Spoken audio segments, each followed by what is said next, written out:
নিয়ামত বড় দামি একটা জিনিস।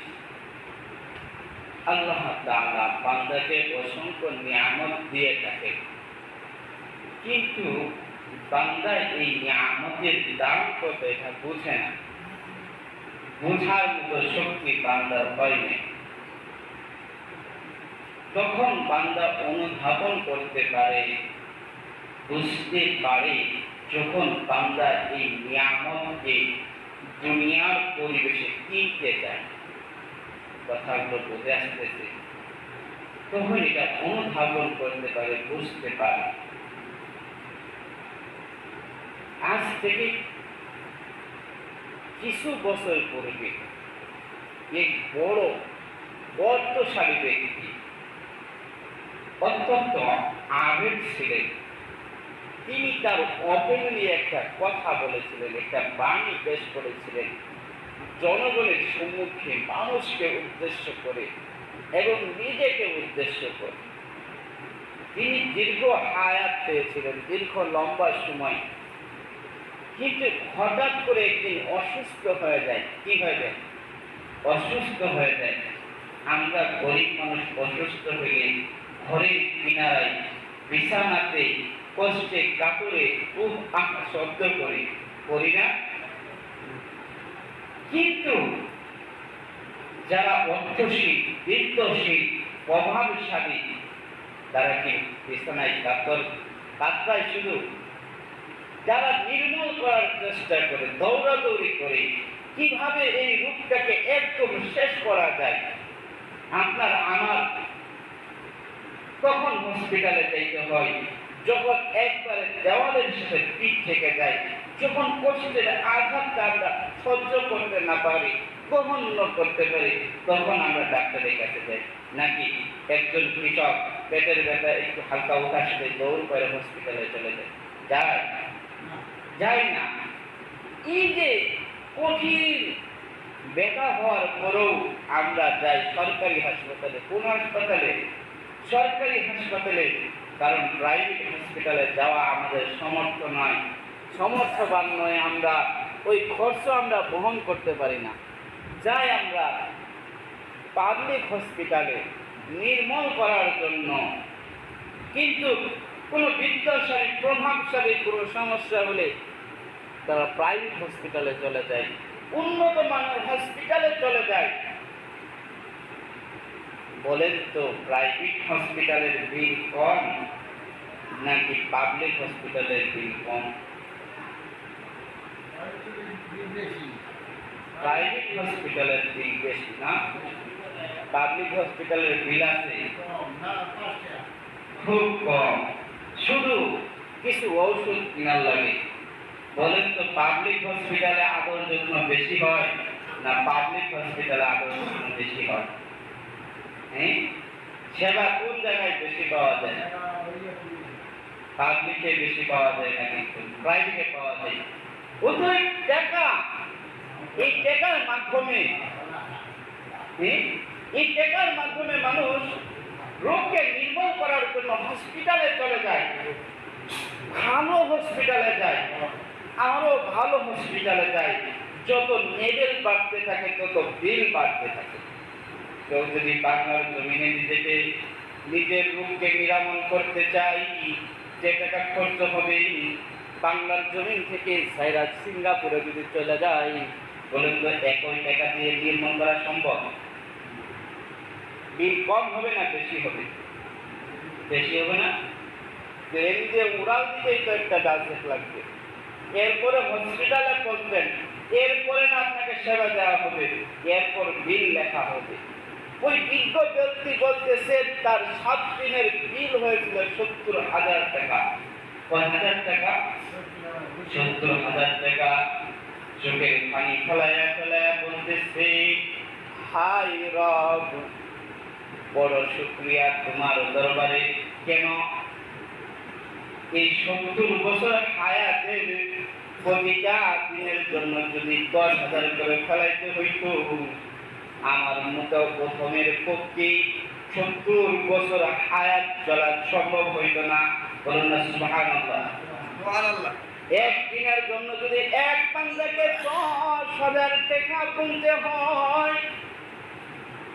একইভাবে আমরা প্রতিটা বছরে 360 দিন পক্ষান্তরে 365 দিন অতিবাহিত করি।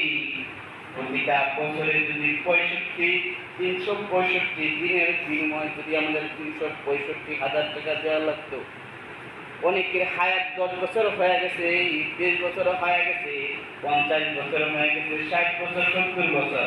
বলুন তো 70 বছর ব্যক্তির হায়াতের বিনিময়ে কত দেওয়া লাগতো? দেওয়া লাগতো কিনা? হ্যাঁ, এই ব্যক্তির মন থেকে বলতেছেন, হায় রব, আমার এই 70 বছরের জন্য কোনো চার্জ দেওয়া লাগে নাই, এই জন্য আমি আপনার শুকরিয়া আদায় করি। বলুন আলহামদুলিল্লাহ। আমরা শুকরিয়া আদায় করি কেন? আল্লাহ তাআলা আমাদেরকে প্রতিদিনের জন্য কোনো চার্জ নেন নাই। যদি নিয়ামতের চার্জ হিসাবে প্রতিদিন 10,000 করে টাকা নিত, আমাদের পক্ষে সম্ভব ছিল। এই জন্য শুকরিয়া আদায় করা দরকার আছে। আজ আপনার কাছে পা আছে, পার কদর হয়তো আপনি বুঝবেন না। যেদিন পাটা দুর্বল হয়ে যাবে, লাঠির উপরে ভর দিয়ে আপনাকে চলতে হবে, সেই দিন বুঝবেন পার কতটুকু দাম। আজ আপনার কাছে চোখ আছে, চোখের দাম হয়তো আজকে বুঝবেন না। যেই দিন চোখ থাকার পরেও দৃষ্টি দিয়ে কিছু দেখতে পারবেন না, সেই দিন বুঝবেন চোখের কি দাম। সেদিন আপনার কাছে মনে হবে দুনিয়ার সব কিছুর বিনিময়ে যদি আমাকে চোখ দেওয়া হতো, তো আমি সব কিছু দিয়ে চোখ নিতাম। আজ আমরা দুনিয়ার কাছে বিক্রয় হয়ে যাই, হয় কি হয় না? দুনিয়ার কাছে বিক্রয় হয়ে যায়, মালের কাছে বিক্রি, মালের কাছে বিক্রি হয় না। আমরা নিজের হায়াতটাকে মালের পিছে বিক্রয় করে দিয়েছি। 6 বছর 7 বছর বয়স থেকে নেংটি মায়েরা মেহনত করা শুরু করছে সন্তানের ভবিষ্যৎ গঠন করার জন্য, বাবা মাকে সুন্দর পরিবেশে রাখার জন্য, স্ত্রীকে আরাম আয়েশে রাখার জন্য 70 বছর পর্যন্ত মেহনত চলতেছে। 70 বছর পরেও ব্যক্তির আকাঙ্ক্ষা কমছে না বাড়ছে? হ্যাঁ, 70 বছর বয়সেও কি সম্পদের আকাঙ্ক্ষা কমছে? এরকম মানুষ আছে? হ্যাঁ, উমর যত বাড়তে থাকে, বয়স যত বাড়তে থাকে, সম্পদের চাহিদা তত বাড়তে থাকে। সর্বশেষ যখন বান্দার নামের বিষয়ে ঘোষণা করা হয়, ইন্না লিল্লাহি ওয়া ইন্না ইলাইহি রাজিউন, সেদিন আর কোনো আকাঙ্ক্ষা থাকে না। সব স্টপ হয়ে যায়, সব বন্ধ হয়ে যায়। সেদিন আর মানুষের ভিতরে চিন্তা থাকে না, আমার সন্তানকে ভালো রাখতে হবে, আমার স্ত্রীকে ভালো রাখতে হবে। আমি যদি সংসার থেকে চলে যাই, তো আমার সংসারটা কিভাবে চলবে, সেদিন কিন্তু চিন্তা হয় না। সব হিসাবের কথা বন্ধ হয়ে যায়। বলুন তো, একটা হিসাবের কথা খুলে কি খুলে না? हम सब मुसाफिर हैं, वही आखिर ठिकाना, कोई आगे रवाना है, कोई पीछे रवाना। कागज काटकर घोड़ी बनाकर उड़ा घोड़ी आसमां में, इधर जाकर उधर जाकर लटाई तो मेरा हाथ में। আসমানে উড়া ঘুরি মনে করতেছে আমার নাগালের কাছে কেউ নাই, আমি এই পাশেও যেতে পারি, ওই পাশেও যেতে পারি, ওইখানেও যেতে পারি, এখানেও যেতে পারি, কেউ আমাকে পাকড়াও করবে না।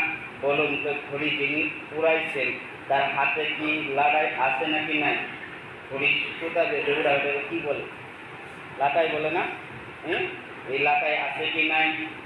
ঘড়িকে মনে করতেছে হাই হাই, আমি তো আসমানে উঠা গেছি, আমাকে কেউ ধরতে পারবে না, মনে করে কি মনে করে না? ঠিক একই পদ্ধতিতে আল্লাহর কিছু বান্দা মানুষ মনে করে আমি তো দুনিয়ার ভিতরে আশা করছি, আমাকে আর কোথাও যাইতে হবে না। আমার উদ্দেশ্য হইল দুনিয়াকে বাস্তবায়ন করতে হবে, সংসারকে সাজাইতে হবে, স্ত্রীকে সাজাইতে হবে, ছেলের জীবনকে সাজাইতে হবে, নাতিনের জীবনকে সাজাইতে হবে। সব সাজানোর পরে আমি সুন্দর মহাসুখে বেঁচে বেড়াবো। বলে কি বলে না? হ্যাঁ বলেন তো, এই আসার জন্য নামাজ ছাড়তে কি ছাড়ে নাই? রোজা ছাড়তে কি ছাড়ে নাই? হ্যাঁ হজ ছাড়তে কি ছাড়ে নাই? সব ছাইরা দিয়া বান্দা খুঁজতেছে সন্তানের সুখ, স্ত্রীর সুখ, মার সুখ, বাবার সুখ। মা বাবার সুখ কমই খোঁজে না, শাশুড়ির সুখ বেশি খোঁজে। কারণ মা বাবা রাগ করলে কোনো সমস্যা নেই, ঘুরে গেছে। তো দুনিয়াতে এমনও সন্তান আছে মা বাবা বাইশে থাকা অবস্থায় অচল হয়ে যায়, দাম কমে যায়, মূল্যহীন হয়ে যায়।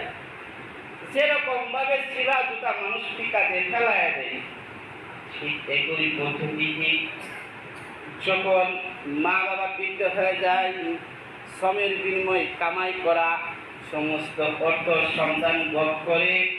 এই শ্রমের বিনিময়ে পাওয়া সম্পদ, বাবার পাওয়া সম্পদ সন্তান ছেলেকে দিতে চায় না। এই অংশ থেকে বাবাকে একটা অংশ দিতে চাই না। আমরা অনেকেই বলি একটু তাড়াতাড়ি নামাজ পড়বো, একটু তাড়াতাড়ি দাঁড়িয়ে রাখবো, আমার হজ করার বয়স হয়েছে। বলি কি বলি না? হ্যাঁ আরে আমি যে দাঁড়িয়ে রাখবো, আমার বয়স কত হয়েছে? আমার বাবাই তো দাঁড়িয়ে রাখে না। বলে কি বলে না? হ্যাঁ বুঝে বলে নামাজ পড়বো, এরকম নিয়ত থাকে না অনেক যুবকের। আরে দান সৎকার বয়স কি এটা? দান সৎকার বয়স তো বুড়া বয়স। বলে কি বলে না? হ্যাঁ এমন সময় বাবার কাছে উপস্থিত হয়ে যায় যখন নিজের পোশাক কিনবে। কথা বুঝতেছেন আপনারা? হ্যাঁ নিজের পোশাক কিনবে, নিজের পোশাক কেনার জন্য নিজে বাজারে গিয়ে যাওয়ার মতো সমর্থ হয় না। বাবা সন্তানের সামনে হাত বাড়ায় দেয়। বাবা সন্তানের সামনে কি বাড়ায় দেয়? হাত বাড়ায় দেয় নিজের পোশাক কেনার জন্য। একদিন এই সন্তান বাবার সামনে হাত বাড়াইছিল, আর এই বাবা সন্তানের সামনে হাত বাড়ায় দিতেছে নিজের চাহিদা পূর্ণ করার জন্য। বলুন তো চিন্তা কইরা আপনি এই 70 বছর হায়াত দিয়া কি করছেন? একদিন আপনার সন্তান আপনার কাছে হাত বাঁধল, আপনি 70 বয়সের ব্যবধানের কারণে আপনি সন্তানের কাছে হাত বাড়তেছেন। আপনি তো আপনার সন্তান যা মাত্র দিয়ে দিচ্ছেন। দুনিয়ার মানুষ এতটাই নিঠুর হয়ে গেছে, দুনিয়ার নিয়ম এতটাই কঠোর হয়ে গেছে, সন্তানের কাছে বাবা যখন হাত পাতে সন্তান নির্দয়ভাবে বাবার হাতটাকে ফিরায় দিতে দ্বিধাবোধ করে না। এরকম বহু সন্তান আমরা জন্ম দিছি না? এটা গল্প শোনাবো।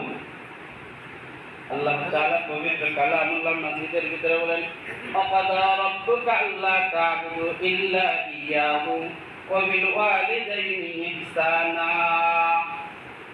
দুনিয়ার মানুষগণ, তোমরা তোমাদের পিতামাতার সাথে সুন্দর ব্যবহার করো। আমার আপনার নবী পিতামাতার সাথে সুন্দর ব্যবহার করার শিক্ষা দিয়েছেন। এত সুন্দর ব্যবহার দুনিয়ার কোনো মানুষ করে নাই। পয়গম্বরের মা 6 বছর বয়সে মারা গেছেন। এতিম অবস্থায় পয়গম্বর দুনিয়াতে আসছেন। পয়গম্বর আয়েশা বাবার মুখ দেখেন নাই। যখন হালকা একটু বুঝেন মাকে দুনিয়া থেকে হারায় ফেলছে, মা বলে কোনো শব্দ তার ছিল না। যাকে মা বলে তিনি ডাকবেন আর কলিজাকে ঠান্ডা করবেন। বাজান এত কঠিন মুহূর্তে পয়গম্বর জীবন যাপন করছেন, কিন্তু পয়গম্বরের দুধ মা ছিলেন হযরত হালিমাতুস সাদিয়া রাদিয়াল্লাহু তাআলা আনহা। একদিন পয়গম্বর বসে আছেন, হালিমাতুস সাদিয়া রাদিয়াল্লাহু তাআলা আনহা পয়গম্বরের উদ্দেশ্যে আগায় আসতেছেন। পয়গম্বর দেখা মাত্র দাঁড়ায় গেছেন। আম্মাজান হালিমাতুস সাদিয়া রাদিয়াল্লাহু তাআলা আনহুকে আসার জন্য জায়গা করে দিয়েছেন সাহাবীরা। আম্মাজান হালিমাতুস সাদিয়া রাদিয়াল্লাহু তাআলা আনহা আসলেন, পয়গম্বর নিজের গায়ের চাদরটাকে মার সামনে বিছায়া দিলেন। মা সন্তানের গায়ের চাদরের উপরে বসে গেলেন। বলুন তো কি শিক্ষা সন্তানকে দেওয়া হয়েছিল? ইসলাম শিক্ষা দিয়েছেন মার সাথে সুন্দর ব্যবহার করার জন্য। আল্লাহ বলেছেন সুন্দর ব্যবহার করার জন্য, কিন্তু তারপরেও কেন আমাদের সন্তান আমাদের সাথে সুন্দর ব্যবহার করে না? শুনবেন না? হ্যাঁ, কেন করে না? শুনবেন? আসেন একটু আলোচনায় আসি। 70 বছর লম্বা হায়াতের জিন্দগি পাইলাম। এই হায়াতের জিন্দগি পাওয়ার পরে আরবি ভাষায় একটা শব্দ আছে, কামা তাতি নুতুদানু, মানুষ যেরকম কর্ম করে আল্লাহ তাআলা এই কর্মের ফলটা ঠিক ওরকমই কইরা দেন। মানুষের সাথে যেরকম ব্যবহার করবে আল্লাহ অটোমেটিক তার সাথে ওরকম ব্যবহার করেওয়ালা ব্যক্তি বাইর করে দিবে। কেউ যদি মানুষকে ভালোবাসে আল্লাহ তাআলা কিছু মানুষ এরকম বাইর করে দিবে, তারাও তাকে ভালোবাসবে। বুঝেন না? কথা বুঝতেছেন? সেই বলতেছিলাম 70 বছর লম্বা হায়াত পাওয়ার পরে আমরা যে কর্ম করি, কর্ম অর্থ বুঝেন তো? কর্মটা তো বুঝেন, কাজ। যে কাজ আমরা করি, যে কর্ম করি, এই কর্মের ফল 70 বছর বয়সে আমাদেরকে পাইতে হয় সন্তানের মাধ্যম দিয়া। কি দিয়া? সন্তানের মাধ্যম দিয়া। আর একটা অংশ পাবেন আপনি আখিরাতে গিয়া জাহান্নামের আগুনকে পুরানোর মাধ্যম দিয়া। বুঝেন নাই? এই আদরের সন্তানের জন্য আপনি অনার্বল হারাম খায় গেছেন, চিন্তা করেন নাই। এই আদরের সন্তানকে প্রতিষ্ঠা করার জন্য অনার্বল অন্যের হক মাইরা খাইছেন, চিন্তা করেন নাই। বোনের হক মাইরা খাইছেন, ভাইয়ের হক মাইরা খাইছেন, অনার্বল সুদ খাইছেন, চিন্তা করেন নাই। এই সন্তানকে প্রতিষ্ঠা করার জন্য মার বুকে লাথি মারছেন, চিন্তা করেন নাই। এই সন্তানকে প্রতিষ্ঠা করার জন্য ভাইয়ের বুকে লাথি মারছেন, চিন্তা করেন নাই। এই সন্তানকে প্রতিষ্ঠা করার জন্য অভাবী দরিদ্রের বুকে লাথি মারছেন, চিন্তা করেন নাই। আল্লাহ 70 বছর বয়সে আপনাকে রিটার্ন ফেরত দিলেন। আপনি তো মা লাথি মেরেছিলেন অন্য মানুষের পেটে, অন্য মানুষের গায়ে। আপনি তো লাথি মেরেছিলেন অন্য মানুষের হকে। আল্লাহ আপনার সন্তান দিয়া 70 বছর বয়সে আপনার কলিজার ভিতরে লাথি মারে। ভাইবেন না, ছাইরা দিবে আল্লাহ আপনাকে। মাধ্যম দিয়ে দুনিয়াতেই দেখায় দেয়, মাধ্যম দিয়ে দুনিয়াতেই দেখায় দেয়। সিস্টেম ছাড় নাই, কোথাও ছাড় পাবেন না।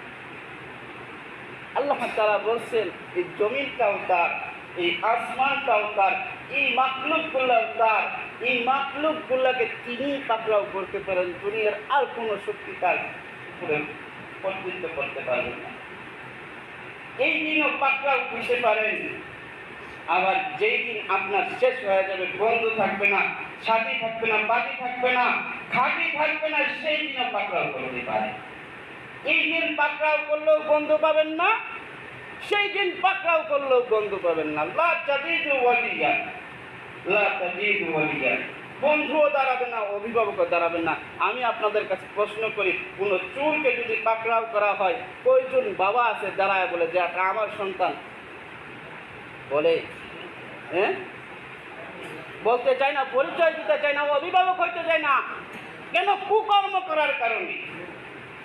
ঠিক একই পদ্ধতিতে দুনিয়ার মানুষ যদি প্রকাশ্যে অকর্মের মাধ্যমে আপনার পরিচয় লুকায়া যায়, সেই দিন কঠিন আসরের ময়দানে আপনার পরিচয় কেউ আগায় হবে না, কেউ আগাবে না, কেউ আগাবে না। এই জন্য আল্লাহ বলছেন কদ আফলাহা মান যাক্কাহা, এখনো কি তোমার পবিত্র হওয়ার সময় হয় নাই, এখনো কি পরিবর্তন করার সময় হয় নাই। কদ আফলাহা মান যাক্কাহা, তুমি নিজেকে পরিষ্কার করে ফেলাও।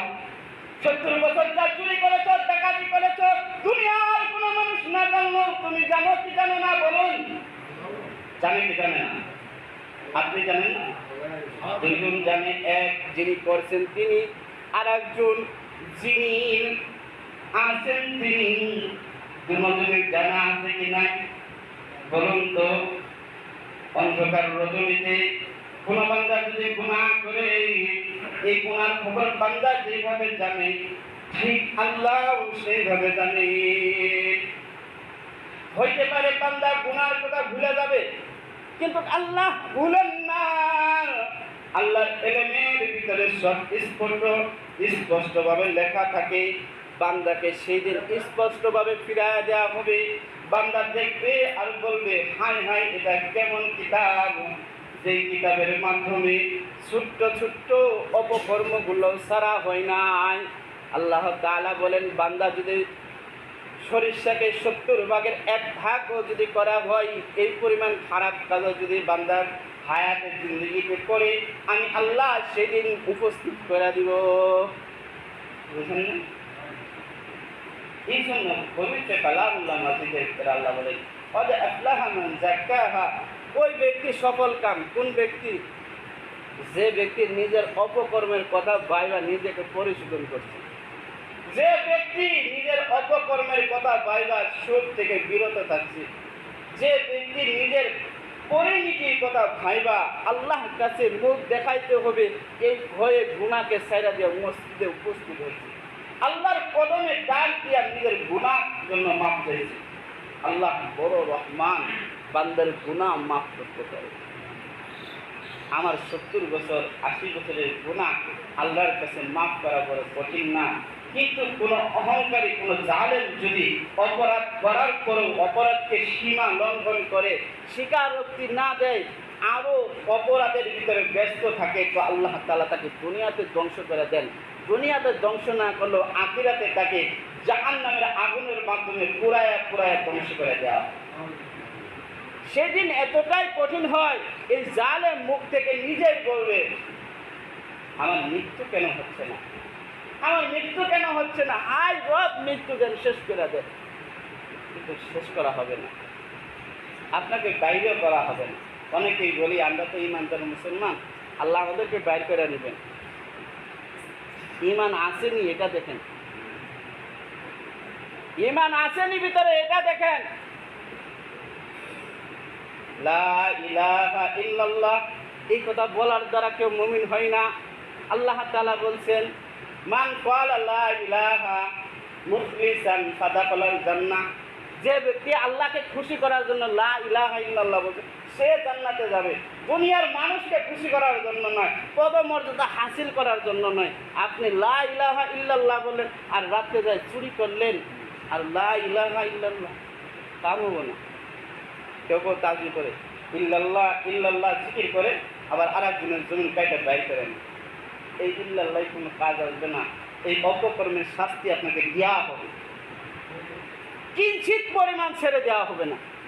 আপনি মুফতি হইতে পারেন, মুহাদ্দিস হইতে পারেন, শাইখুল হাদিস সাহেব হইতে পারেন, কোনো যায় আসে না আল্লাহর কাছে, সমস্ত ব্যক্তিকে তার শাস্তি দেওয়া হবে।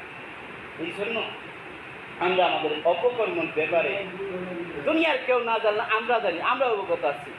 আমাদের কি কর্ম হয়েছে, আমরা কি অপরাধী, আমরা এটা ভালো জানি। এই জন্য আমরা আমাদের নিজেকে জিজ্ঞেস করে আল্লাহর কাছে তওবা করব এবং নিজেকে পবিত্র করব ময়লা থেকে, গুনাহ থেকে, খারাপি থেকে। আল্লাহ বলছেন, এই কাজটা যে করতে পারবে, কদ আফলাহা মান যাক্কাহা, এই কাজটা যে করতে পারবে সে সফল কাম হয়ে যাবে। দুনিয়ার কোনো সফল কাম না, আল্লাহ তাআলা তাকে জান্নাতের ভিতরে ঢুকায় দিবে। বলেন না সুবহানাল্লাহ। রাজি আছি তো? আল্লাহ তাআলা আমাদেরকে আমাদের নফসকে পরিশোধন করার, পবিত্র করার তৌফিক দান করুক।